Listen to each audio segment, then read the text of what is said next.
vínculo entre los jóvenes y también los adultos, ¿no? En la transmisión del conocimiento, ¿no? Y al mismo tiempo pues, se genera una memoria comunitaria, ¿no? Escrita, ¿no? Bilingüe.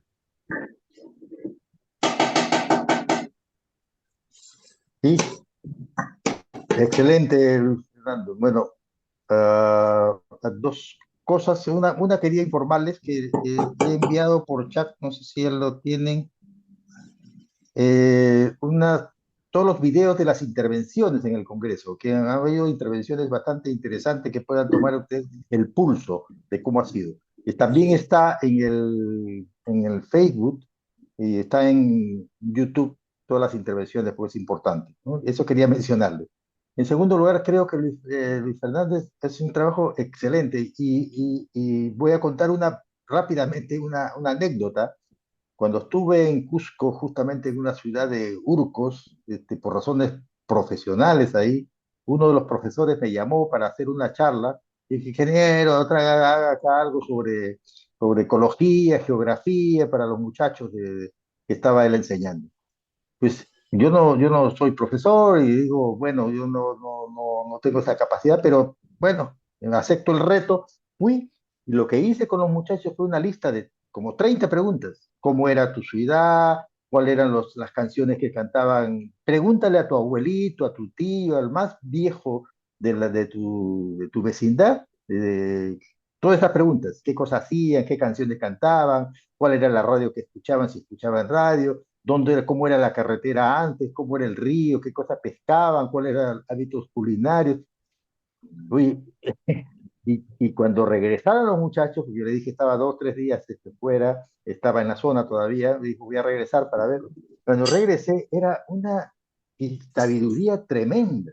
Habían recogido hasta fotos los muchachos antiguos y el profesor se quedó sorprendido por la cantidad de información sobre la zona, ¿no? Cómo era su geografía antes, sus bosques, sus árboles, y cómo era ahora, ¿no? El contraste que había de antes a ahora. Es realmente muy importante recoger esos testimonios que normalmente no los recogen con facilidad. Me quedé sorprendido. Lamentablemente no pude grabarlos, y el profesor tampoco lo pudo grabar todas esas cosas, pero quedó, le digo al profesor, este es el material de tu estudio, de tu currículum. Olvídate lo que te da el ministerio.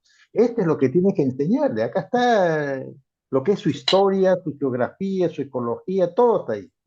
Y obviamente los alumnos, a través de los antiguos, le enseñaron al maestro más de lo que podía él aprender en cualquier academia. Así que el tema ese de recuperar la sabiduría, las enseñanzas, las anécdotas, las leyendas, los cuentos, todo de una comunidad es fantástico. Te vas a encontrar con una serie de cosas sumamente interesantes. Y dejarlo, eso registrado, mucho mayor. Realmente increíble lo Y lo que boni- puede hacer. lo, Mm. lo bonito es que se genera en un lenguaje y con un enfoque que acerca el conocimiento más a la comunidad, ¿no? Correcto, correcto. No, y ahí vas a tener el apoyo, si no sabes Aymara, porque lo mejor es que lo cuenten en Aymara. O sea, ellos entienden el español, pero la mejor posibilidad de que expresen realmente de fondo lo que saben es en Aymara, en su lengua original. Si obligas a hablar en español, no lo vas a poder recoger la esencia de su pensamiento. Así que ahí es clave tener los traductores a la mano y en eso sí te van a ayudar, las comunidades van a ayudar en estadía, en la alimentación y en la traducción. Ese es lo único que ellos se comprometen a hacer por ahora porque es una organización también naciente, ¿no? No es una organización que tiene fondos, ni tiene recursos, no apoya ni el gobierno ni nadie. Que todas esas cosas son importantes. Así que la labor que ustedes van a hacer allá es sumamente importante, clave. Muy bien. Felicitaciones, Luis Fernando. Felicitaciones, María, Godofredo. O sea, sigue Rubén. Bueno, ahora sí, gracias. Bueno, yo tengo unas inquietudes bastante grandes, ¿no? Por eso es que estuve eligiendo este tema de, del desarrollo de las habilidades interculturales de los funcionarios públicos. Si bien es cierto de que los gobiernos regionales, los alcaldes, por el hecho mismo de la política, a veces dan buenos gestos políticos, pero desgraciadamente los funcionarios, que son el equipo técnico, las gerencias que trabajan no solamente en los gobiernos locales, ¿no? Sino también en los ministerios, muchas veces no comprenden, no tienen buenas relaciones con las personas que son de los pueblos originarios. Por ejemplo, le pongo un ejemplo nomás. Eh, un aymara, digamos, va a una oficina de Ministerio X, entonces el funcionario ahí le habla en español y sabemos nosotros por estudio de que el español es algo genérico, algo vago y que requiere toda una oración completa para poder entenderse con el interlocutor. En cambio, la aymara es una lengua muy técnica, muy específica y muy directo, ¿no? Entonces, el aymara que está pensando pedir, digamos, algo a esa entidad, lo dice muchas veces en pocas palabras. Sin embargo, el funcionario no lo entiende. ¿Qué es lo que quiere? A ver, o sea, explícame o sea, y, en- y la lógica del pensamiento aymara no es precisamente, ay, perdón, me están llamando, lo voy a cortar. Ahora sí, perdón. Entonces, hay lógicas diferentes acá encontradas. Entonces, ¿qué ocurre? El funcionario público, por más especializado, por más doctorados que tenga, no tiene desarrollada una habilidad intercultural que debería de tener porque el Perú es un país diverso. Entonces, no somos, por ejemplo, yo he conocido profesionales de otros países y cómo vienen acá. Primeramente preguntan, primeramente ceden y recién. Ahora, ¿cómo, por ejemplo, un aymara, en un aymara, por ejemplo, un yatiri, que es un sabio, cómo entra a una familia? A una familia no entra como un médico, como un ingeniero, de frente a preguntar, de frente a solucionar sus problemas. No, lo primero que hace es socializarse con la persona, socializarse con la familia. ¿Qué antecedentes hay frente a lo que está pasando? Entonces, Ay, esas técnicas o esas maneras de relacionarse que tienen los pueblos originarios no son desarrolladas, no son investigadas, mucho menos no son tomadas en cuenta simplemente, ¿no? Porque creemos que en el Perú todos hablamos el español y creemos que es el único medio en el que debemos de comunicarnos, ¿no? Y por eso es que muchos pueblos originarios prefieren no ir a las instituciones públicas. Repito, por más buenos gestos políticos que tengan los gobiernos regionales, los alcaldes, etcétera, ¿no? Pero el técnico que está ahí atrás no lo atiende como debe de ser, no los comprende, no los entiende. Ahora, por ejemplo, cuando yo he visto en municipalidades distritales, cómo es que los gobiernos municipales, los gerentes van a las comunidades, a los centros poblados y ven a ver qué se puede hacer, qué les falta. Obviamente el comunero va a decir, nos falta trabajo, nos falta dinero, nos falta economía. Ya, entonces, ¿qué hacemos? Una obra, ya, hagamos una obra, hagamos un estadio, hagamos un coliseo, cuando en ese lugar ni siquiera hay jóvenes para que hagan actividad deportiva. Pero ¿por qué lo piden esas obras? Porque va a haber sueldo, obviamente, porque se les va a pagar. Por eso. Entonces, hay muchos desencuentros en la gestión pública de nuestras instituciones. Hay bonitas normas, hay bonitos gestos, hay bonitas teorías, pero desgraciadamente no se está compatibilizándose. No hay una sincronía con el modo de vida que la desarrolla el pueblo originario. Bueno, en ese sentido lo estoy desarrollando mis estudios. Espero que pueda ser próspero, ¿no? Porque todavía no encuentro teorías o antecedentes sobre ese tema, ¿no? Gracias. Muy bien, Rubén. Sí, supongo que eso te implica conversar, intercambiar, entrevistar a los funcionarios actuales del gobierno regional, de los gobiernos locales, para saber su nivel de identidad con el lugar, con el territorio donde están trabajando, conocer un poco cómo es el Estado y el sentido común de ellos respecto a la zona donde están trabajando, que es muy importante saber, ¿no? Hasta qué punto tienen identificación real con la problemática que está pasando en la región, con la cultura sobre todo que está desarrollándose y hasta qué punto tienen el respeto, la consideración o la identificación absoluta sobre toda la cultura que se da ahí. Y yo creo que es un tema sumamente importante. Muy bien. Ya falta nomás ponerlo un poco en blanco y negro para poder tener exactamente las características del perfil. Muy bien, Rubén. Adelante, Nelver.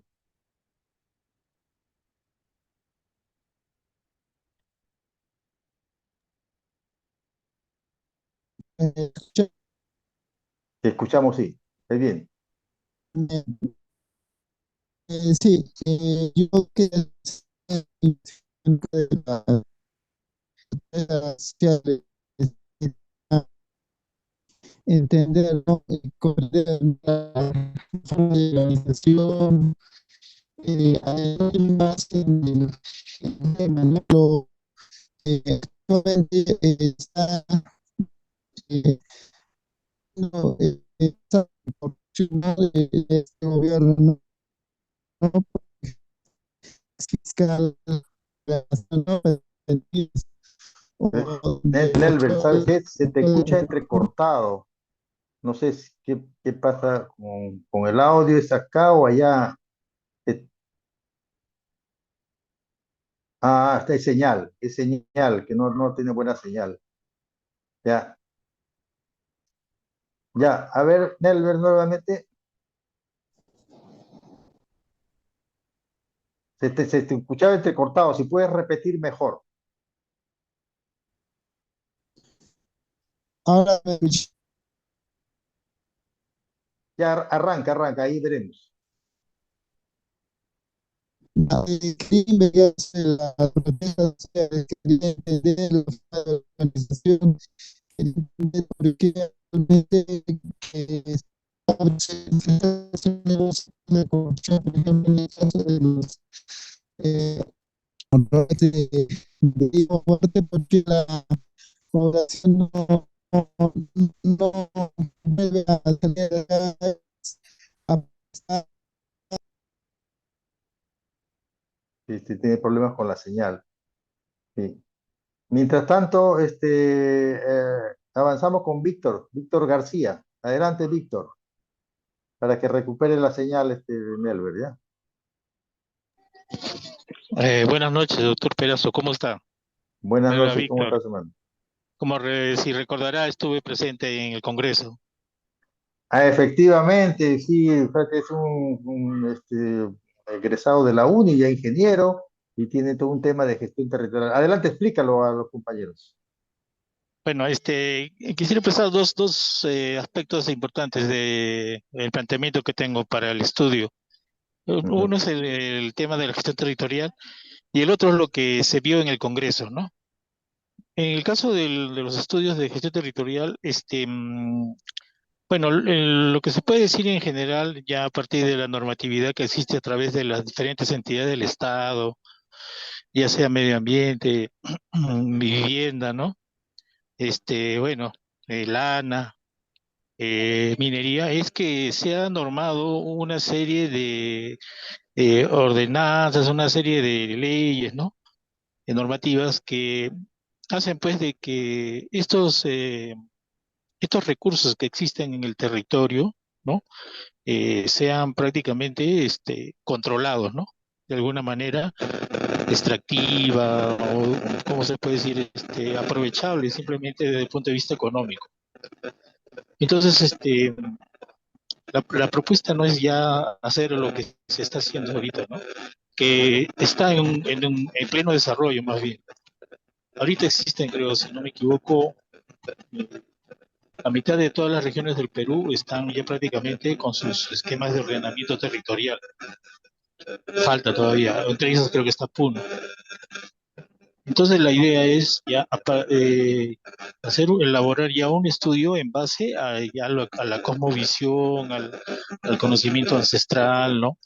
¿Por qué? Porque este tipo de estudios lo que podría dar como resultado, como producto, es cómo es que a partir del territorio las sociedades se organizan. Ya estamos hablando entonces de que si hay un territorio determinado, no estoy hablando simplemente de una demarcación territorial que pueden ser provincias, regiones, ¿no? Sino estamos hablando de todo lo que comprende esta cuestión del Meseta del Collao, ¿no? Que es una vasta región, un territorio que comprende pues Puno y todas sus localidades, todas sus poblaciones, ¿no? Entonces, la propuesta es comprender desde esa manifestación cultural, su cosmovisión y sus conocimientos ancestrales, cómo es que se organizan en el territorio, ¿no? Para dar los productos que son las expresiones culturales, económicas, territoriales, ¿no? De diferentes aspectos. Esa es más que todo la propuesta.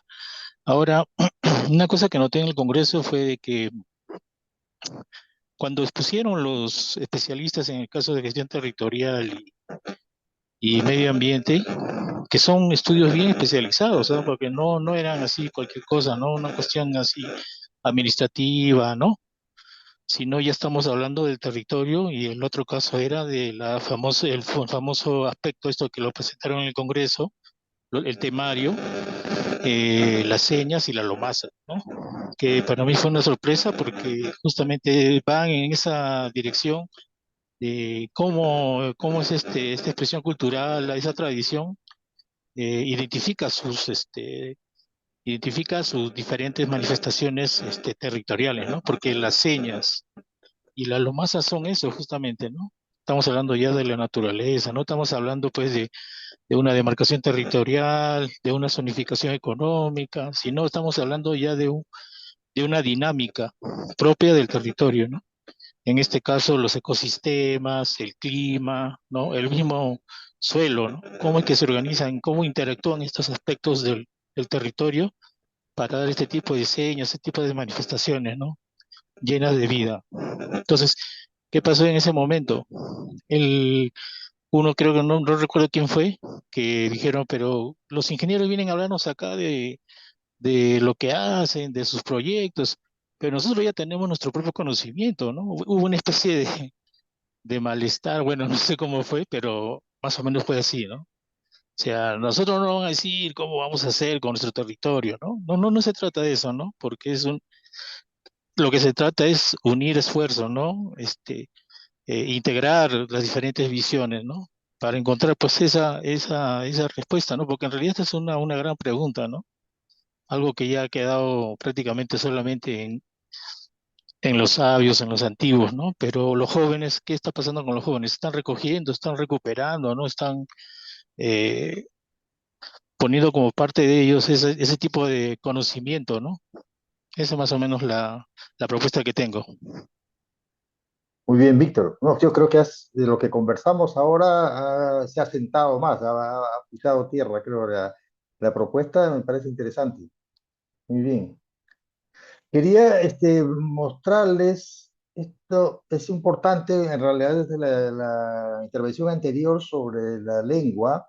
Ahí les he enviado por chat lo que es el convenio 169 como divulgación, pero conviene que ustedes puedan tener leer bien el convenio 169 que garantiza los derechos de los pueblos originarios. Y justamente el Consejo de Autoridades Originarias se ha amparado en digamos, este convenio para poder ejercer justamente estos mismos derechos, ¿no? Y tener la suficiente autoridad y el empoderamiento para poder organizar su territorio, para poder organizar sus sistemas de gobierno, para organizar sus democracias y para organizar todos los aspectos culturales que ellos recogen como tradición, como historia, como valores importantes para trabajar. Entonces, creo que es importante que ustedes puedan tener eso, leer eso bastante y divulgarlo también lo más que puede. Ahí le he mandado unas listas que son prácticamente los videos que resumen un poco los convenios 169, pero apenas tengamos la oportunidad de reunirnos personalmente, que va a suceder pronto, le vamos a entregar un libro. Ese es el convenio 169 que tenemos. Ya los que han ido al Congreso, bueno, ya lo tienen, pero a los que no han ido, vamos a poder darles porque lo tengan. Es prácticamente una buena documento que organiza los derechos de los pueblos originarios y lo que están usando el Consejo ahora. Muy bien. Pasamos entonces, Nelver, qué pena, no pudo, no pudo incorporarse, tu señal estaba bien mal. Él llamaba desde Ayacucho, si no me equivoco. Muy bien, pasamos al comentario entonces de Luis Manuel Sánchez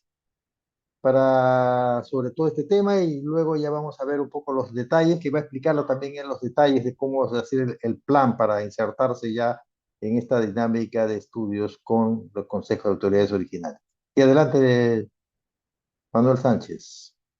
Gracias, Jorge. Saludo nuevamente a todos los eh, jóvenes y a todos los interesados que están en la reunión hoy para trabajar en este tema de recuperar la cultura de los pueblos originarios, de las comunidades ancestrales peruanas. Y aquí quiero comenzar revalorando la actitud del Consejo de Autoridades Originarias, que tomó una iniciativa que eh, tendría que haberse hecho desde los inicios de la República, ¿no? Que es la de recuperar todo lo que aquí se había avanzado, todo lo que se había logrado a partir de la experiencia de las comunidades nuestras en Costa, Sierra y Selva, tanto en el tema cultural, de todo lo que significa la riqueza de prácticas lingüísticas, modos de vida, rituales, música, etcétera, pero también productivos, ¿no? Por las enormes cosas que se han logrado sirvieron para el bienestar más o menos histórico, relativo, por supuesto, pero un bienestar que se compartía por las sociedades incas y preincas y que fue verificado por los europeos cuando llegaron, ¿no? Había una cierta paz acá en medio de los conflictos que por supuesto había, pero una cierta manera equilibrada de manejar las relaciones entre las comunidades de los ayllus y, por cierto, entre las comunidades de las personas y la naturaleza misma, la Pachamama, ¿no? Como la reconocemos. Entonces, recuperar esa cultura es casi una tarea inevitable eh, eh, que se plantea con especial énfasis ahora que tenemos en el mundo como que las visiones que se habían trabajado desde las culturas dominantes, en el caso nuestro, casi sometidos a la cultura occidental, se agotan en perspectivas de qué proponer para manejar mejor las cosas del planeta, manejar mejor la crisis ambiental y cómo recomponer una relación amistosa con lo que tenemos todavía en el planeta y una coexistencia menos agresiva entre las poblaciones que vemos están enfrentadas en diferentes lugares del mundo en guerras simplemente fatales, ¿no? Entonces, recuperar ese punto de vista es clave y es una iniciativa que me parece que el Consejo lo hace con verdadera audacia, con una gran motivación de su parte. Y es un esfuerzo en el que bien vale sumarnos y en eso a mi saludo a todos los compañeros, los estudiantes y profesores, especialistas que están tratando de sumarse a esta iniciativa, y considerando que lo que se ha dicho de las comunidades no solo se ha perdido en gran parte, es muy poco lo que recupera el conocimiento educativo nacional, incluso universitario, de lo que se hizo, se, se logró, se aprendió, se fue cultivando en las comunidades, o lo que se ha logrado rescatar a veces se subestima o se cuenta de una manera errada. O lo que más ocurre es que tendemos a ver las cosas que pasan en las comunidades con la visión occidental, ¿no? Tenemos todo el aparato conceptual, de cosmovisión occidental mismo, el conjunto de prejuicios, de teorías incluso erradas, con las que intentamos explicar el mundo nuestro y eso no siempre funciona, o mejor dicho, no funciona en la mayoría de los casos, ¿no? Por lo tanto, recuperar el punto de vista de las comunidades desde su propia manera de ver las relaciones con la naturaleza, lo que aquí llamamos, lo que estamos llamando cosmovisión, que en realidad es la manera cultural de enlazarse y de ocupar el territorio y de relacionarse entre los grupos, eh, tiene diferencias específicas, ¿no? En relación a lo que ha sido o es el patrón occidental, como ustedes mismos lo han planteado. Sí, no tratar de ver que lo nuestro es exclusivamente un tema de un poco de que la experiencia andina es un poco más de puramente espiritual en el sentido de visión casi anímica, ¿no? Creo que es importante rescatar el enorme sentido práctico de las culturas nuestras, ¿no? O sea, no todo fue animismo, no todo es grande visión, cosmovisión, espiritualidad, todo eso hay indudablemente en el universo andino, pero hay mucho sentido práctico en la tradición de las comunidades nuestras, ¿no? No es pura casualidad que los líderes productivos en el país están emergiendo mucho del mundo andino, ¿no? Del mundo aymara, del mundo quechua, incluso del mundo de las comunidades de la selva, porque hay mucho de sentido práctico que lo aplican en su en sus maneras de asociarse para producir y que lo aplican también en las estrategias productivas y para poder entrar a una sociedad que compite para poder sobrevivir, ¿no? El mercado capitalista exige competencia y aquí están demostrando también mucha capacidad de estar presentes con su propia manera de hacer las cosas. Entonces, pensamos que esto es una de las cosas que hay que rescatar de la tradición cultural, ¿no? Aquello que puede servir de base para la mejora de los conocimientos productivos, para la mejora de las maneras empresariales de asociarse para producir, para la mejora de la educación misma, para la mejora de las formas de relacionarnos como grupos y como familias, y para la mejora en su conjunto del gobierno, ¿no? Es una de las cosas que tiene que discutirse bastante porque aquí damos por aceptado que el modelo de gobierno que tenemos, que es el modelo que se nos trajo de afuera y se le llama democracia, específicamente democracia representativa, es el único modelo de gobierno, ¿no? Y esto es algo que estamos viendo no funciona, ¿no? Lo que tenemos en el país en este momento es justo una perversión de la democracia, ¿no? Y lo que la democracia representativa ha producido es una casta política, entre comillas, que personificada en el Ejecutivo y en el Congreso, que propiamente anda de espaldas a lo que la gente dice. Entonces, un gobierno que anda de espaldas a lo que la gente piensa, eso no es una democracia, por supuesto, ¿no? Lo que quiere decir que tenemos que buscar formas más democráticas de gobernarse, ¿no?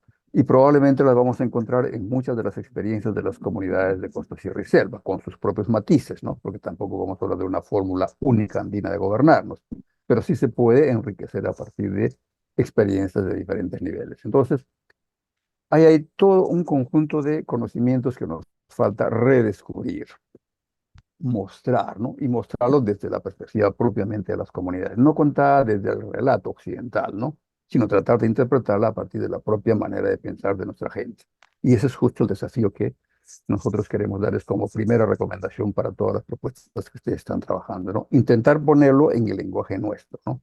No limitarse a coger las categorías de las ciencias occidentales y aplicarlas, ¿no? Sino recrear maneras de pensar propias, ¿no?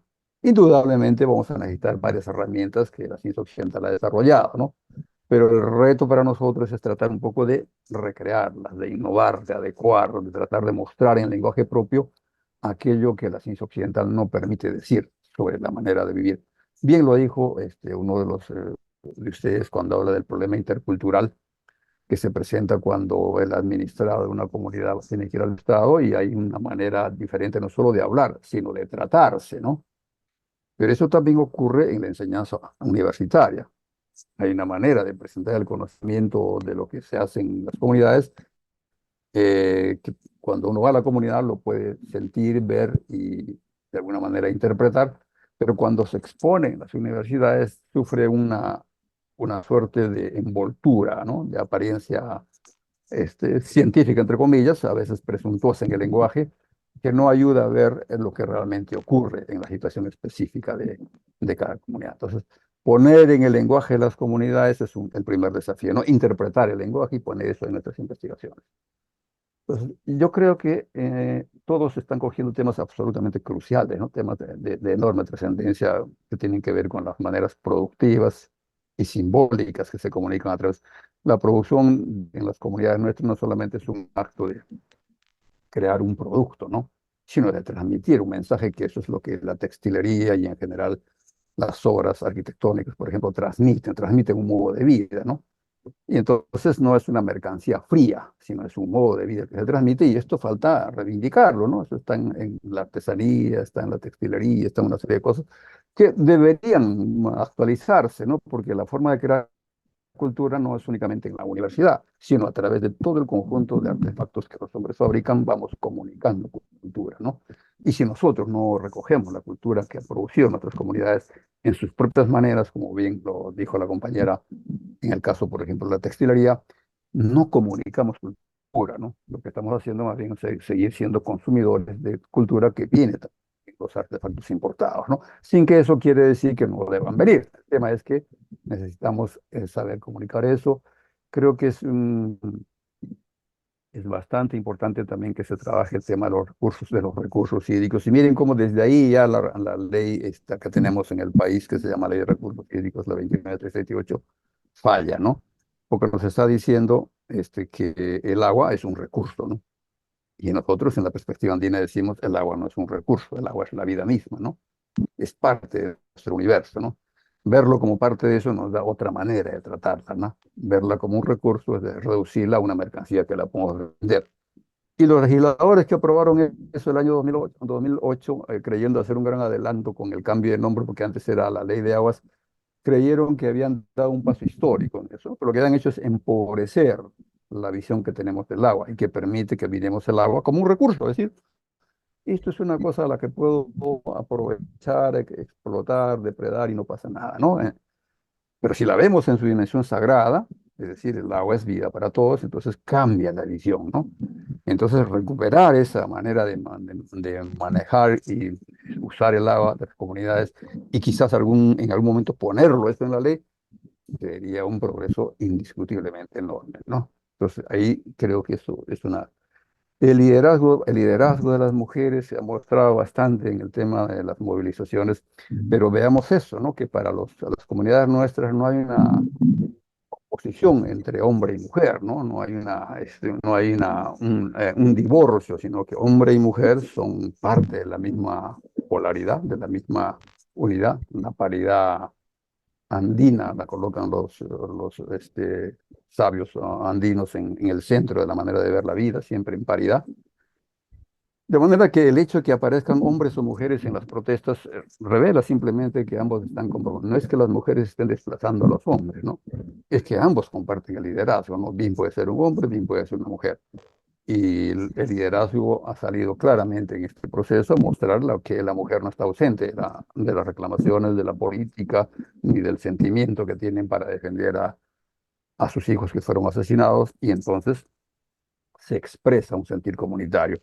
Entonces, ¿de qué manera el liderazgo andino no tiene los prejuicios del liderazgo occidental? Es una de las cosas importantes que se pueden mostrar también, ¿no? Cómo esta cosa funciona, la comunidad de una manera más bien integrada, en donde hombres y mujeres tienen roles que se suplementan, se complementan, y así es como se va logrando la armonía en la familia y la armonía en la comunidad. Esto me parece que también tiene mucha perspectiva. El tema de las relaciones interculturales bien lo habíamos comentado y creo que es un ángulo fundamental que tiene que ver ya no solo con la manera en que nos relacionamos cuando vamos ante la administración pública, sino con la cultura que recibimos, ¿no? Porque si nuestra educación peruana, aun cuando el español sea el que domina, nos permitiese que en todos los colegios se enseñe, por ejemplo, el aymara y el quechua, seguramente el trato no solo en la administración pública, sino en los negocios, en las universidades, en la escuela, se haría más intercultural en ese sentido. Es decir, nos trataríamos mejor, ¿no? Porque esa separación que se hace entre lenguaje y comunidad crea un divorcio en el que los ambulantes que no tienen, que no vieron o no tenían lenguaje oficial, pues son colocados en una desventaja y los modales los imponen aquellos que hablan el lenguaje dominante. Entonces, el tema intercultural indiscutiblemente tiene que ver con cómo se conduce el Estado, tiene que ver mucho con cómo se educan, cómo nos educamos, y hay que vincularlo, hay que trabajar eso ahí, ¿no? Y tiene que ver en última instancia con el tema de autonomías culturales, ¿no? Autonomías finalmente de gobierno. Hay regiones en el país que debieran funcionar a la manera de las regiones como la región catalana en España, ¿no? Es decir, forman parte de un país, pero al mismo tiempo son una región en donde hablan su idioma y hacen sus cosas en su idioma y reproducen sus modales sin que eso significa que se están separándose o enfrentándose al Estado, porque la fortaleza está más bien en el todo. Y eso lo entendieron muy bien los gobernantes incas, ¿no? Porque si bien los gobernantes incas se esmeraron en enseñar el quechua para poder comunicarse con todos los pueblos, jamás persiguieron a los que hablaban otros idiomas y dejaban que se promueva los idiomas en cada región, ¿no? Entonces, un idioma que nos permite comunicarnos, pero no una relación de jerarquización lingüística. Entonces, ahí está el problema intercultural que atraviesa, muy bien como lo ha planteado el colega, atraviesa el tema de la relación de las personas con el Estado, pero atraviesa en general nuestra manera de relacionarnos entre todos los peruanos de diferentes grupos y comunidades y historias de vida, ¿no? Entonces, también es un tema que tiene mucho, mucho. Y el tema territorial, indiscutiblemente, ¿no? El tema territorial ahí tiene muchos ángulos y uno de los que tenemos que empezar a reivindicar es la manera natural en que las comunidades administraban su territorio, ¿no? En el que, en principio, el tema de la demarcación es un tema que introducido por el Estado, ¿no? El Estado introduce las demarcaciones, ¿no? Porque las comunidades tenían, entre comillas, límites movibles, ¿no? Que compartían unas con otras, ¿no? No había un tema de enfrentamiento por límites rígidos, ¿no? Entonces, hay que trabajar de qué manera la reciprocidad entre comunidades puede funcionar para que no hayan los tipos de conflictos limítrofes entre comunidades, ¿no? O más bien para integrar territorios y administrar bienes conjuntos. Las comunidades de la parte alta son proveedoras de agua, caso de Ica, caso de Arequipa, de Puno, etcétera, y las comunidades de la parte baja de la costa son consumidoras. Sin embargo, se pelean por el agua, ¿no? Porque no se ha perdido esa práctica histórica del manejo vertical, ¿no? Que lo hacían las comunidades y lo hacían no en base a la guerra, sino en base al acuerdo, ¿no? Entonces, reciprocidad en el manejo del territorio y el tema de empezar a ver el territorio como no como propiedad de nadie, sino como un bien que, de cierto modo, sagrado, ¿no? Que nos asegura a todas las comunidades la posibilidad de sobrevivir en un país como el nuestro. Entonces, las decisiones de inversión que hace el Estado, que hacen las compañías, necesitan conversarse con los actores o los ocupantes principales. No es una decisión vertical de Estado, es una decisión más bien de todas las colectividades que tienen que ver. Y entonces ahí hay que rehabilitar el tema del diálogo, el tema de la reciprocidad, el tema de la cooperación y el tema de respeto a las condiciones que nos provee la naturaleza y que no pueden ser depredadas simplemente por un afán mercantilista, ¿no?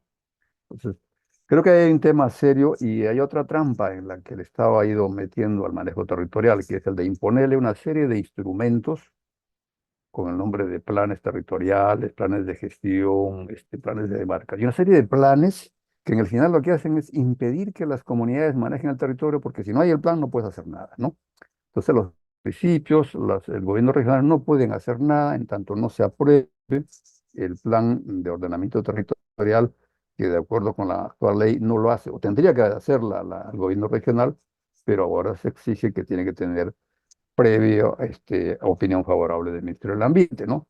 Y entonces, mientras el Ministerio del Ambiente no aprueba, los gobiernos regionales ven que su territorio se depredan, se sobrepueblan, se desordenan y no pueden hacer nada, ¿no? Porque su plan está simplemente obstruido por la máxima autoridad nacional.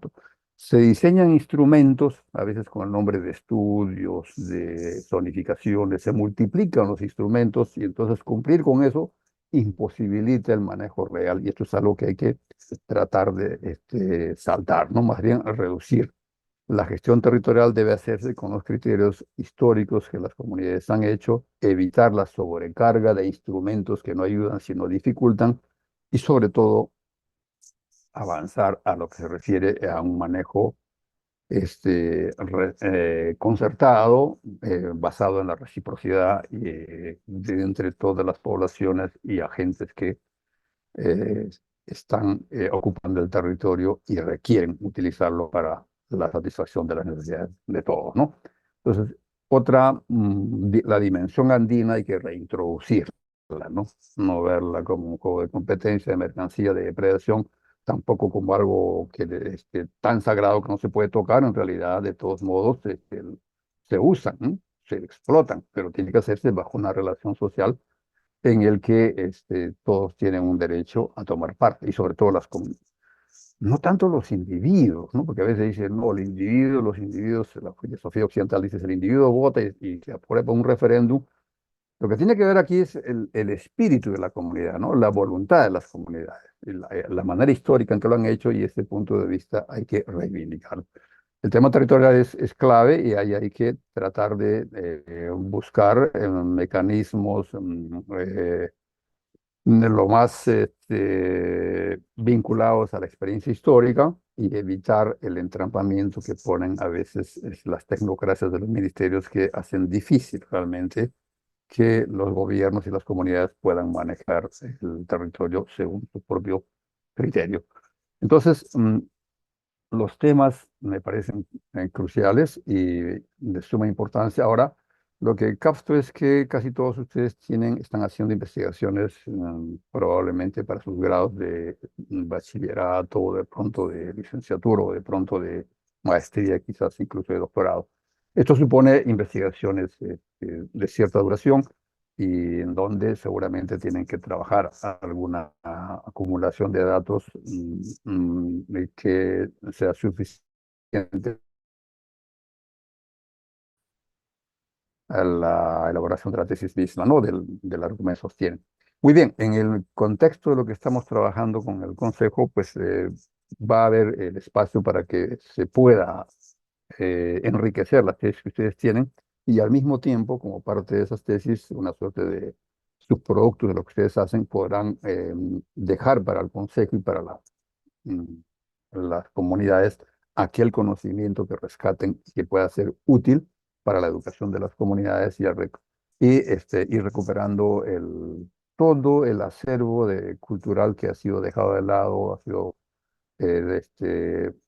ocultado o simplemente tergiversado, ¿no? Me parece una muy buena idea, que le había dicho, creo, a alguno de ustedes, de que pudiese recuperarse la cultura de cada comunidad, y en general de toda la zona, en este caso de Puno, en repositorios, ¿no? Una suerte de bibliotecas donde puedan ir uno y decir, bueno, aquí tenemos toda la herencia de los antepasados, que es muy difícil encontrar en las bibliotecas oficiales, y además es una herencia que uno puede verla no solo en documentos, sino seguramente en monumentos, en fotos y una serie de... Entonces, el Consejo, de hecho, ha discutido la posibilidad de armar un centro histórico de documentación o algo parecido, donde se pueda ir justamente colocando los resultados de los trabajos que se están haciendo y de la recolección de información histórica que se vaya juntando, para que esté en una suerte de biblioteca comunal al alcance de la población misma y de los visitantes, ¿no? Entonces, tiene que haber eso en algún momento, y creo que los estudios que ustedes están trabajando van a ayudar notablemente a eso, ¿no? Creo que hasta ahí podría dar de manera apreciación general de los temas que ustedes han propuesto. Lo siguiente es ver algunos aspectos ya que tienen que ver con la organización que se va a seguir para el trabajo que se ha lanzado. Pero entonces Antes de eso, como doy la está, palabra a ha Jorge. recuperado, Luis Manuel ha recuperado su señal, Nelver, porque él necesitaba hablar y se quedó trunco. Así que antes de pasar Sí, a la plan de no se lo organización, escucho quizás pasamos bien, con Nelver. efectivamente. Ujú. Nelver, ¿ahora me escuchas bien?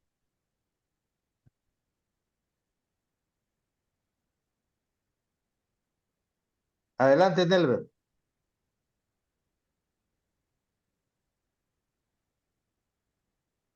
No, parece que no ha recuperado señal. Seguimos Ujú. entonces, Luis Manuel. Muy bien, entonces en esta parte vamos a presentar cómo hemos planificado en este momento el trabajo de investigación eh, en la zona, en las comunidades de Puno, en general de toda la meseta del Collao, y para que ustedes puedan ir viendo cómo planean su propia investigación y en su momento vamos a dar la pauta de qué nos interesa en especial que ustedes puedan recoger, ¿no? Vamos a presentar rápidamente para que ustedes tengan el camino o la ruta que vamos a seguir a partir de esta iniciativa. Vamos a compartir la pantalla acá, a ver si es que me permite. Sí se ve, ¿verdad? Perfecto. Ya voy a poner en pantalla completa ahora. Mm,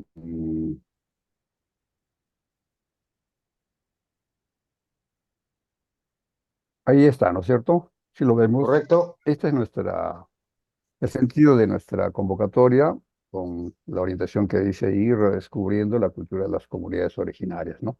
Nuestro esfuerzo ahora, quizás más que en otro momento, está tratando de ligar el liderazgo andino, representado en este caso por el Consejo de Autoridades Originales de la Región Puna, y el trabajo académico de los investigadores, pero no solamente de ellos, sino de todo aquel que cree que puede algo decir sobre cómo ha sido, qué cosas son valiosas de la cultura de las comunidades y que esto puede servirnos no solo para tener una buena identidad histórica, sino también para orientar nuestro trabajo, nuestro futuro hacia adelante y corregir eventualmente varios de los males que el país tiene.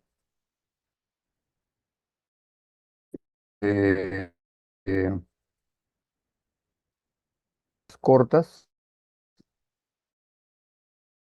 en el marco de lo que vienen trabajando para sus tesis, contribuir a su tesis y al mismo tiempo va a dejar un producto específico para la comunidad, para que se vaya armando justamente este repositorio, esta biblioteca de las culturas ancestrales y que esperamos que pueda ir creciendo siempre, ¿no? Con el aporte de todas las investigaciones que se hagan, pero también de lo que en algún momento van a donar universidades, quizás gobiernos, para que haya una biblioteca comunitaria, ¿no? De las comunidades ancestrales. El objetivo es reconocer y valorar la cultura moral, social, espiritual, tecnológica, arquitectónica, productiva y de gobierno de las comunidades, ¿sí? Reconocer y valorar, ¿no? Yo creo que todos tenemos una experiencia, hemos estado en diferentes comunidades, en diferentes lugares del país y todos hemos visto, ¿no? Pero a veces las vemos como algo de pronto sin importancia, no le hemos puesto la atención del caso, o la vemos como algo que ya pasó, no sirve, ya no le damos valor. Y sin embargo hay cosas que son valiosísimas, ¿no? Son valiosísimas cuando uno las confronta con lo que nos pasa hoy día, la cultura moral, ¿no? ¿Cuál es la moral de los pueblos, de la gente, de los pueblos, de las comunidades, cómo se respeta a la autoridad, cómo la autoridad respeta a la gente, cómo incluso la autoridad puede ser castigada por la gente, lo hemos visto, ¿no? Cuando la autoridad se comporta de espaldas a la gente misma. La cultura moral de los pueblos tiene varios mecanismos de control, ¿no? Para ponerlo así. La cultura social, las relaciones entre familias, entre comunidades, cómo se dan servicios, apoyos, cómo se dan responsabilidades compartidas cuando fallece el padre, fallece la madre, en fin. La cultura espiritual, ¿no? Como ver la naturaleza y nosotros mismos como parte de un universo en el que no somos nosotros con toda nuestra espiritualidad viviendo y tratando de armar un horizonte de vida, que en el caso andino no es metafísico, esto es otra de las cosas a considerar, ¿no? No es metafísico, o sea, en la manera de ver los pueblos nuestros no se ve a la naturaleza con alguien por encima de esta, ¿no? La espiritualidad de la naturaleza está en la naturaleza misma, ¿no? Por eso es que se respeta los sapos, se respeta los ríos, se respetan las aves, las plantas, etcétera. La espiritualidad está un poco acompañándolas, no es que haya un universo metafísico donde hay un ser que nos está mirando y controlando. Esto es importante rescatarlo, ¿no? porque marca una diferencia entre la religiosidad occidental y la religiosidad andina, que aquí ha sido simplemente dejada de lado. El tema tecnológico, hay muchísimas tecnologías en este caso, por ejemplo, de manejo del agua, que son bastante más sustentables en el sentido de las propuestas modernas, entre comillas, ¿no? O sea, manejan mejor el agua y la usan mejor y permiten incluso recogerla mejor en cada estación, ¿no? Entonces, hay tecnologías que pueden, y de hecho se están rescatando de cierta envergadura, ¿no? La tecnología arquitectónica, construcción de edificios, ahí están, ¿no? Pasan terremotos, no se caen los acueductos de Nazca han soportado varios terremotos, sí, igual funcionando, y muchas obras se hacen por los gobiernos, caen al primer terremoto, en fin. Hay tecnologías que se deben recuperar, ¿no? Las tecnologías productivas, desde luego, ¿no? Ahí hemos dejado perder cantidad de andenes en todo el territorio, a lo largo de toda de los Andes del país, que abastecían a las poblaciones nuestras con cantidad de bienes agropecuarios, agrícolas y ganaderos, ¿no? Y esto simplemente se mide. Preferimos las irrigaciones que apostarle, por ejemplo, a recuperar la andenería, que tendría notables beneficios, no solo de aumentar el área de cultivo, el área de ganadería, sino de capturar mejor el agua, ¿no? Que se pierde anualmente en los ríos de la costa. Y de gobierno, sobre el cual habíamos dicho ya también, ¿no? O sea, hay formas de gobierno, y a esto va justo en la misión del Consejo de Autoridades Originarias, que están basadas más en el respeto, en la moralidad, no en lo que dice la ley, ¿no? Entonces la autoridad en la que ha devenido el gobierno nuestro se limita a burlarse de la gente, dice, pero si la ley no lo prohíbe, ¿qué lugar dice que está prohibido ponerse relojes Rolex, ¿no? Es que no tiene que decirlo la ley, es la moralidad la que gobierna, la que manda en la vida de la sociedad, ¿no? Así está escrito, pero si es una tradición y es una regla de la que todos aceptamos, se respeta. Pues lo más importante no es si la autoridad se comporta conforme a lo que dice, sino si la autoridad se comporta conforme a la moralidad que la gente exige. Ese es el punto de partida de la construcción de la autoridad política, y sobre eso hay que trabajar. Porque entonces las autoridades se van a hacer más respetuosas y vamos a tener, evidentemente, menos corrupción. Esto, el tema de gobierno, también tiene mucho que decirse a partir de la experiencia de nuestras comunidades.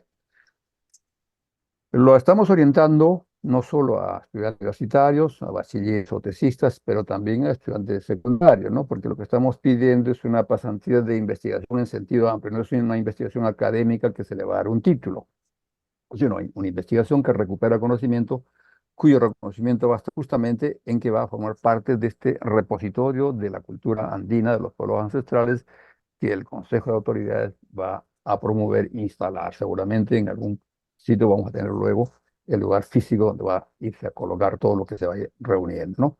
Por lo tanto, se abre de manera a cualquier persona que crea, puede incluso ser una persona que no es letrada en español, como se lo solía decir antes, analfabeta.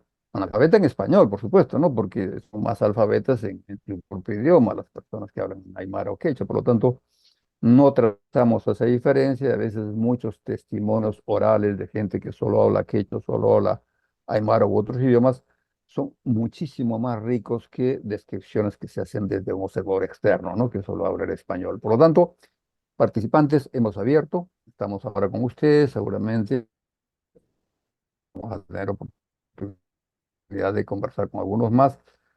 Y lo que espero, ustedes van a elegir un tema que ya lo han expuesto, un tema esencial, pero en el caso que son tesis un poco de mayor mención, pues escogerán de pronto un capítulo, una parte que enriquezca en una comunidad específica o en un distrito o en una provincia donde van a realizar su instancia de investigación. Si no lo tienen, dejarán indicado más o menos cuál es donde quisieran, y vamos a ver en el consejo verá dónde es más factible que puedan realizarlo. Y lo que se espera como producto es eh, una de cuatro cosas, ¿no? O de repente más de una, si se lo considera, ¿no? Testimonios orales, de repente ustedes hacen entrevistas orales sobre el tema que han escogido, lo graban en audio y eso lo sistematizan. Tengo que tenemos una grabación de testimonios orales de cómo la gente dice que se hacía en tecnología, que se hacía en textilería, que se hacía en enseñanza del idioma, etcétera, ¿no? o puede ser un testimonio audiovisual más completo, una filmación, ¿no? Un documental, digamos, de una práctica productiva, de un ceremonial, lo que ustedes vean que realmente vale la pena documentarse y enseñarse, ¿no? O puede ser un reporte escrito, que es la investigación típica que todavía la universidad exige decir, vamos a escribir sobre lo que estamos viendo sobre una parte de la investigación que hacemos, ¿no? O un reporte fotográfico. De pronto alguien hace un álbum de fotografías sobre una práctica que se realiza en X comunidad. Entonces, esperamos alguno de esos productos de su investigación, ¿no? Que ustedes tratarán de ver cómo les sirve, cómo la ensamblan en la propia manera de hacer en la propuesta de su investigación misma. La idea es que esta sea una propuesta ágil. Cuando hablamos de ágil, es decir, que sea comunicable a un público amplio, o sea, no está hecho solo para un público académico, no se trata de hacer un documento académico que solo van a entender los especialistas, sino un documento, un testimonio oral, un testimonio audiovisual que pueda verlo la gente y transmite el mensaje de la manera más directa posible. Y el segundo requisito, información respaldada, ¿no? O sea, lo que se va a hacer debe estar más o menos respaldado en hechos, no son filmaciones, actuaciones, sino hechos, cosas que sean verificadas. El mejor respaldo de evidencias, ¿no? Históricas o hechos que se pueden.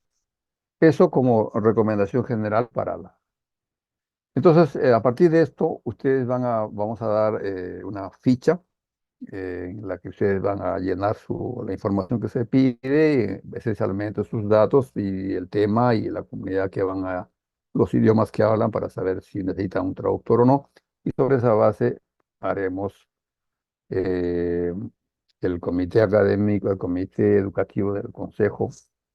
Nosotros vamos a pasar la ficha y de todo lo que se reúna y el comité académico va a hacer la selección dentro de un proceso que es el que poniendo aquí en la pantalla, ¿no? Para, comenzando propiamente julio, mm, empiece el trabajo de campo ya, ¿no?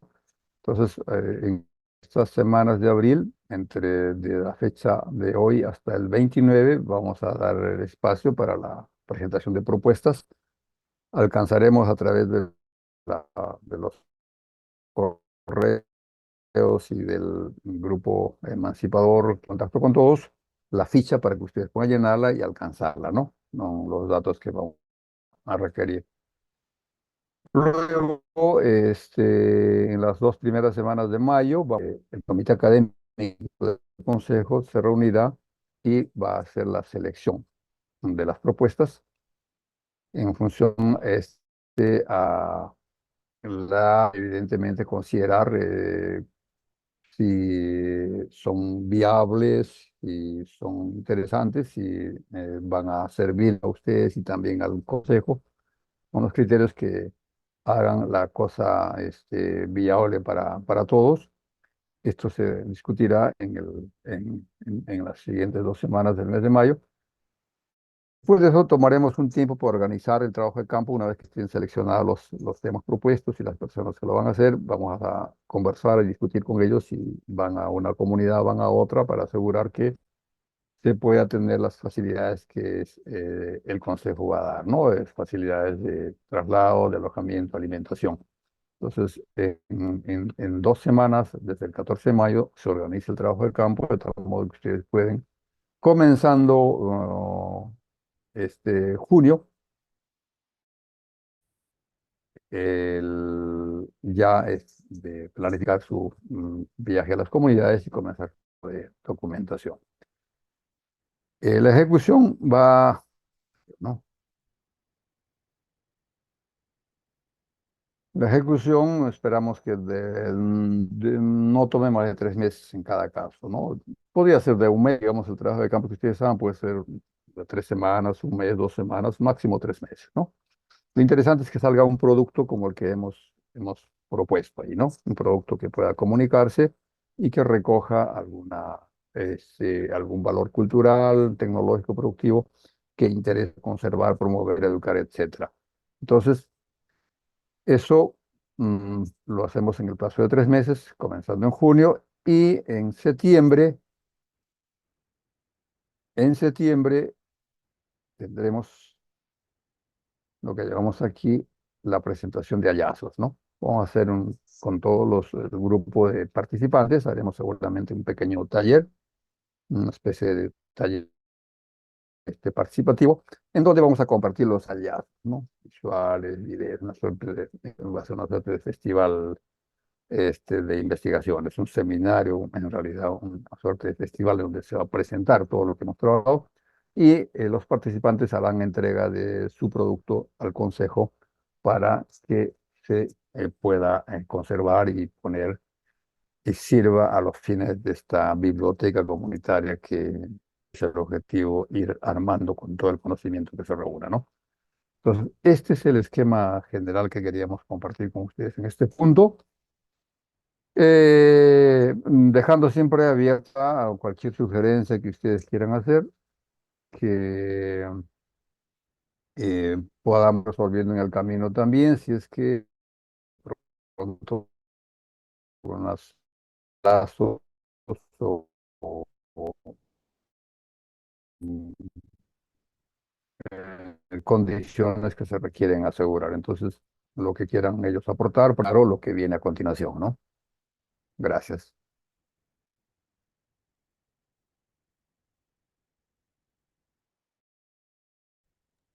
Voy a salir de acá, creo, ¿no? O lo dejo en pantalla.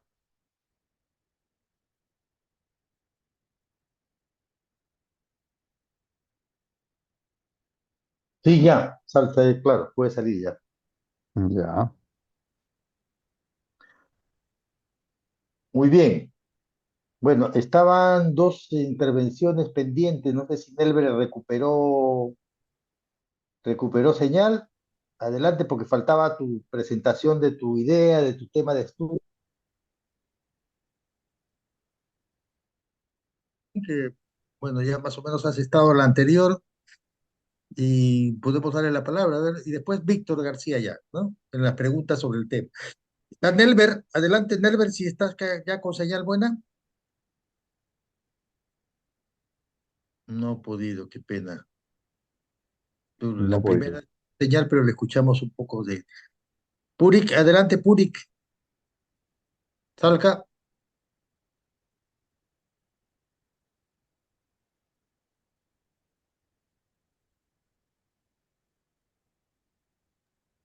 Hola, Sí, adelante.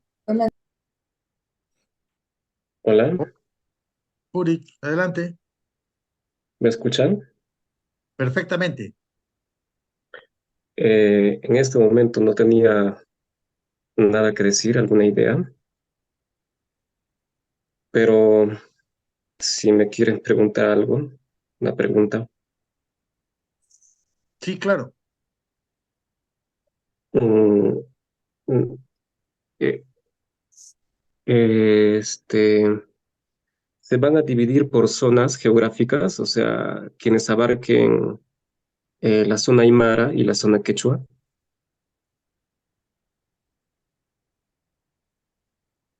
Sí, correcto. Abarca toda la zona quechua, Zángaro, toda esa zona hasta la zona de Aymara, claro.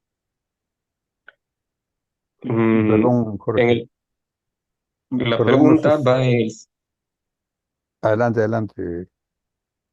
La pregunta va en el sentido de que yo estuve viajando por la zona Aymara, pero como no sé Aymara y sé quechua, perfectamente el quechua, tuve complicaciones para mimetizarme con las personas en la zona Aymara.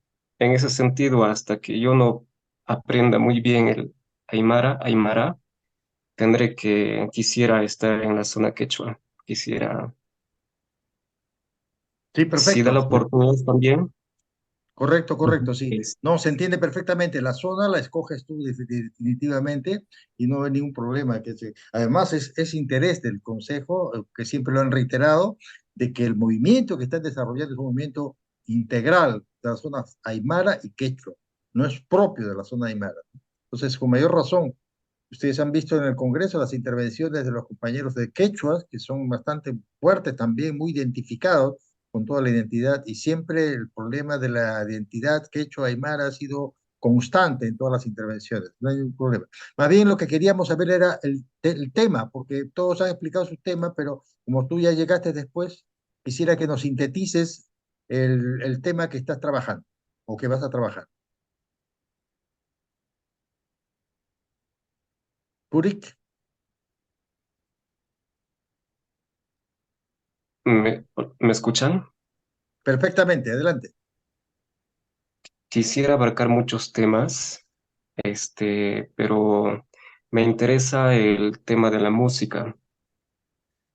La música tiene el poder de desarrollar revoluciones y también, por otro lado, tiene el poder de llevar a sociedades enteras a la estupidez o a la destrucción.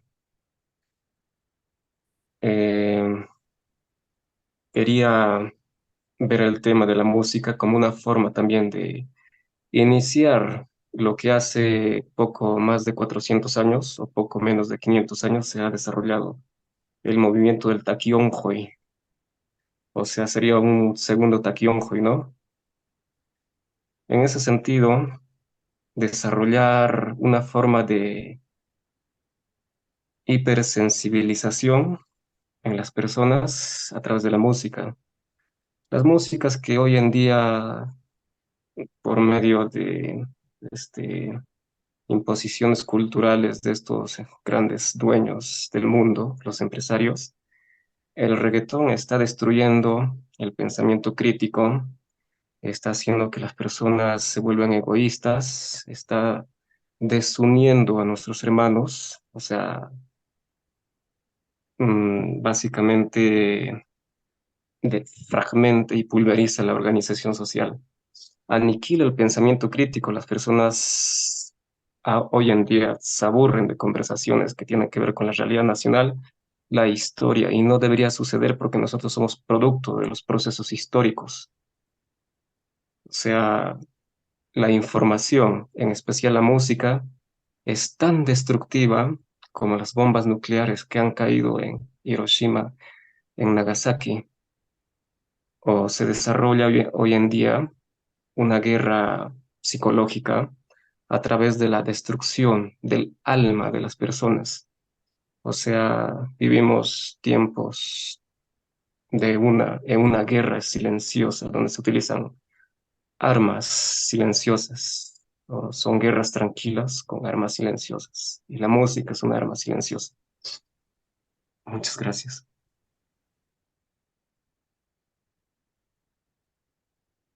Muy bien, gracias, Udi. Adelante entonces, las preguntas y todo eso, Luis Fernán, Víctor García también había hablado. Empecemos con Víctor García, que había primero levantado, luego Luis Fernán. Adelante, Víctor.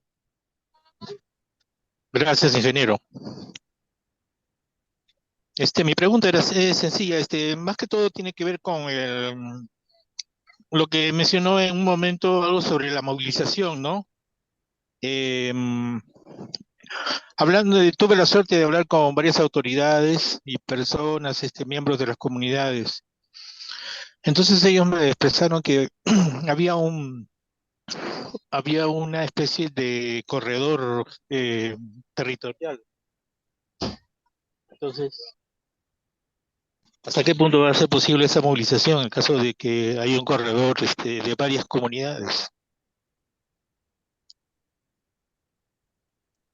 Bueno, como ya habíamos explicado, algunos proyectos van a requerir de todas maneras el apoyo regional. Creo que conversamos sobre eso también en sala, en directo, y que esto debe estar en el perfil, más o menos cuáles son las que para poder generar los apoyos en las movilizaciones interdistritales, interprovinciales o intercomunidades, dependiendo de la localización del estudio, la amplitud, la cobertura que exige el estudio. Así que en ese sentido, vamos una vez que sea el tema tratado en el Consejo y seleccionado como tal, seguramente ellos van a tomar en cuenta que necesitan hacer una alianza fuerte y una petición fuerte, porque eso le estamos dando al Consejo para que se tome todo el tema de la organización, se lo tome pues 2 o 3 semanas, porque las gestiones se necesitan hacerlas, sea con el municipio local, o sea con el municipio distrital, o con el municipio, o en la región misma, va a tomar su tiempo, pero hay, como le digo, buena disposición del gobierno regional de apoyar las iniciativas del Consejo de Autoridades Originarias. Hay una identidad muy clara respecto a esto, así que pienso de que no hay problema, pero eso ya Vale. depende de la negociación final que haga el Consejo con el gobierno regional, que como repito, hay una buena relación. Ok, gracias. Luis Fernán, adelante. Sí, un comentario sobre lo que decía el compañero sobre la música, ¿no? La semana pasada justo yo estoy más o menos metido con con el movimiento de danzante de tijera, y la semana pasada fue la ceremonia principal de los danzantes de tijera en Semana Santa, que es pero que es yo me di con la sorpresa. Yo creía que en realidad era como que un movimiento ya sincrético, ¿no? Pero en realidad la ceremonia principal una ceremonia de resistencia religiosa, ¿no? Es como que se rechaza bastante la imposición, ¿no? Del catolicismo, y se reafirma la religión andina, ¿no? Hay una cosa bien fuerte. Se sacan, o sea, se sacaron a las huacas, por ejemplo, y se danzaron a las huacas, ¿no? En medio de las ceremonias. Y eso acá en Lima, no como será en Ayacucho, en Apurímac, en Huancavelica. Y una cosa que me sorprendió bastante es que este tipo de eventos cada vez se hacen más abiertamente, ¿no? Se hacen más, se hacen con mayor, apertura, sin temor, ¿no? Sin vergüenza, ¿no? Porque precisamente, y creo que eso tiene que ver con Puno, ¿no? También porque estamos en un tiempo en el que se está escuchando más la voz, ¿no? Más fuerte la voz de los pueblos, ¿no? Y su voz de protesta, ¿no? Por ejemplo, ellos decían, ¿no? Ahora lo podemos hacer libremente, ¿no? Podemos hacer nuestros rituales libremente, podemos danzar libremente, decir, quejarnos y, y protestar contra lo que no nos parece libremente, ¿no? Bueno, hay varios argumentos, ¿no? El hecho de que, pues, hay una apertura más, en la sociedad, ¿no? A la diversidad, ¿no? Que son patrimonio de la humanidad, ¿no? Y pues, creo que tiene que ver bastante con Puno, ¿no? Es un momento en el que se está abriendo la voz y gritando fuerte, ¿no? De los pueblos, del sur, sobre todo, ¿no? Se llama, Correcto, por gracias. ejemplo, Pásanos para el que enlace de los eventos que son de esta naturaleza. Nos interesa conocerlos y compartirlos, ¿no? sí, yo registré bastante todo este evento de la semana pasada, los testimonios, ¿no? Los rituales, las huacas, todo, o sea, la danza que se pone a danzar toda la noche, hasta la madrugada, un día entero sin parar, ¿no? Así decenas de danzantes, ¿no? Qué Este, interesante. y se llama el ensayo ceremonial de Semana Santa por los Apus y Guamanis, ¿no? Y pues y eso, ¿no? Me dedico o sea, como que descubrí que el taquionco está vivo, ¿no? Sí, eso. Y bueno, eso era el comentario. Y tenía una pregunta, ¿no? ¿En qué distritos va a ser el trabajo? O qué distritos tenemos acceso, ¿no? En Puno. Muy bien. Bueno, son más de 100 distritos, 13 provincias, así que pueden ustedes concentrarse en uno, dos, tres, dependiendo de la calidad del estudio, ¿no? Ya depende del perfil. No, no hay ningún problema eso. Lo que sí quería saber era, como ya estás en línea y hablando, si los puedes transmitir a tus demás compañeros la temática que van a desarrollar y explicarles un poco lo que hemos tenido ahora para que o van a trabajar en paquete, en conjunto, o hacer individualmente cada uno un estudio diferente, ¿no? Eso queríamos precisarlo, ya le comunicas a tus colegas eso, ese tema, ¿no? O sea, digamos, tenemos entre el grupo, tenemos el tema del liderazgo de la mujer aymara, ¿no? O indígena, bueno, quechua aymara, ¿no? En medio de la protesta, ¿no? Cómo se ha dado y cómo se sigue dando. ¿no? Y yo particularmente tenía este proyecto de programa de recojo de historias, ¿no? O de producción de historias, ¿no? Para una biblioteca comunitaria con los Ok, escolares sobre todo. ok, de acuerdo. Muy bien. ¿Alguna otra pregunta?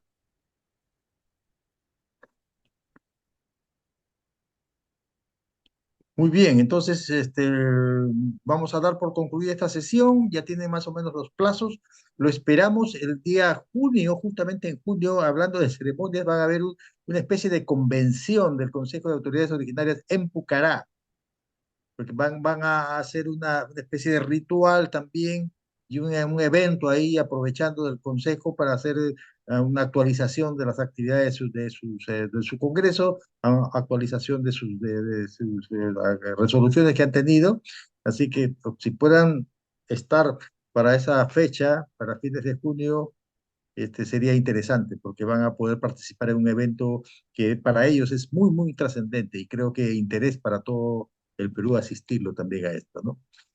Ya les comunicaremos, entonces estamos en contacto. Dentro de unos 3 semanas podemos tener una tercera reunión en este caso, para poder ya recoger los perfiles a través del chat. Vamos a comunicarnos. Los que no están dentro del chat, por favor, dejen su teléfono. Si han recibido la invitación solamente por Facebook, mejor vamos a hacerlo por un directo a su WhatsApp. Así que los que no tenemos todavía su WhatsApp, por favor, los dejan ahí para poder en el chat o lo llaman al teléfono que ustedes conocen ya para poder registrarlos y que puedan participar. Y ahí también vamos a entregar algunos documentos. Dentro de este periodo que vamos a tener las siguientes citas, tercera reunión, digamos, ya debe estar con toda seguridad eh, Rodrigo Montoya habilitado, que ha tenido una operación y a veces no ha podido moverse. Y ojalá que no tenga Héctor otra conferencia como ahora, porque estamos llamándolo, pero sigue todavía en la reunión con Cusco, así que no vas a poder entrar ahí. Muy bien, ¿alguna otra pregunta? Si no hay otra pregunta, adelante, nos vemos entonces a partir dentro de 3 semanas, ya estamos comunicando con WordChat, ¿no? Muy buenas noches, tengan todos ustedes. Hasta pronto. Buenas noches con todos, un Gracias gusto. por su participación. Nos vemos. Hasta